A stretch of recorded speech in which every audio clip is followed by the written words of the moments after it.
അപ്പോൾ ഞാൻ അങ്ങനെ നാട്ടിലേക്ക് നേരെ ടിക്കറ്റ് എടുത്തു. ബട്ട് ഒരു നൈറ്റില് പെട്ടെന്ന് എനിക്ക് പെട്ടെന്ന് ജുവലാർപേട്ടയാണ് ജംഗ്ഷൻ, ഒന്ന് കേരളത്തിലേക്കും ഒന്ന് മദ്രാസിലേക്ക് പോകുന്ന ആ junction that it was A training point. ശരി, അപ്പൊ അങ്ങനെ പരീക്ഷിച്ച് ഞാൻ അങ്ങനെ നേരെ അങ്കിൾ ഉണ്ട് അവിടെ, ഹീസ് ഇൻ എയർ ഇന്ത്യ മീനമ്പാക്കത്ത്, അവിടെ പോവാണ് മദ്രാസിൽ. അപ്പൊ അങ്ങനെ സ്പെൻസർ ആൻഡ് കമ്പനി അവരുടെ ചെറിയൊരു ഔട്ട്ലെറ്റ് ഉണ്ട് മദ്രാസ് ചെന്നൈ എയർപോർട്ടിൽ അന്നത്തെ കാലത്ത്.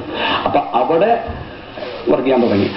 അപ്പൊ അങ്ങനെ മദ്രാസിലിരിക്കുമ്പോൾ ഓഫ് കോഴ്സ് പണ്ടത്തെ പാട്ട് മോഹങ്ങൾ അതൊക്കെ ധാരാളമുണ്ട്. പല ഇവരുടെ റെക്കോർഡിങ്, യേശുദാസ്, ജയന്ത റെക്കോർഡിങ് കാണാൻ പോയി. അല്ലെങ്കിൽ അവർ ആ വഴി കൂടെ മദ്രാസിൽ കൂടെ ധാരാളം എയർപോർട്ടിൽ കൂടെ വരുമ്പോൾ ഐ യൂസ് ടു ടേക്ക് അവർ ടിക്കറ്റ് എടുക്കാൻ അവരുടെ PA എന്നോട് ഏൽപ്പിക്കാറുണ്ട്. കാരണം അന്ന് 10ഉം 15ഉം പാട്ടുപാടി ഓടി ബോംബെയിലേക്ക് എത്തുന്ന ആളായിരുന്നു യേശുദാസ്. അപ്പൊ അവർക്ക് പെട്ടെന്ന് സമയത്തിന് വേണ്ടിയിട്ട് അപ്പൊ അവർക്കുണ്ടായിരുന്നു. പിന്നെ അവിടെ എൻ്റെ ഫ്രണ്ട് ഉണ്ടായിരുന്നു, ഒരു രമേഷ് എന്ന് പറഞ്ഞിട്ട്. So we were friends actually. അപ്പോൾ സംടൈംസ് രമേഷിന്റെ കൂടെ അയാളുടെ വീട്ടിൽ പോവുക അങ്ങനെയൊക്കെ ഉണ്ടായിരുന്നു. അതൊരു മ്യൂസിക് ഫാമിലി ആയിരുന്നു.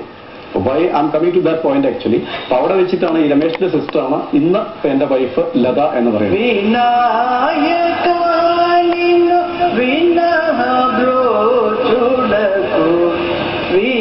അവരെ ഒരു ട്രഡീഷണൽ മ്യൂസിക് ഫാമിലിയാണ്, ഒരു ബ്രാഹ്മിൻ കമ്മ്യൂണിറ്റിയിലെ ഫാമിലിയാണ്. അപ്പൊ അവിടെ അങ്ങനെ പോയി പലപ്പോഴും അങ്ങനെ പോയി അവർ അക്വൈൻറ്റൻസ്, അങ്ങനെയാണ് ഞങ്ങൾ ആദ്യം കണ്ടുമുട്ടുന്നതും പരിചയപ്പെടുന്നത്. നമ്മൾ വിജയത്തിന്റെ പടവുകൾ എപ്പോഴും മുമ്പോട്ട് ചവിട്ടി പോകുമ്പോൾ പുറകെ നിന്ന് പാര പണിയുവാൻ ഒരുപാട് പേരുണ്ടാവും. അതുകൊണ്ട് നന്മകളെ നാം മാത്രം എടുക്കുക, തിന്മകളെ ത്യജിക്കുക, അവരെ നിങ്ങൾ തിരിച്ചറിയുക. ഒരു ചെറിയ ഇടവേളയ്ക്ക് ശേഷം ഞങ്ങൾ വീണ്ടും തിരിച്ചു വരാം. ബ്രേക്ക് ആവശ്യം മുമ്പ്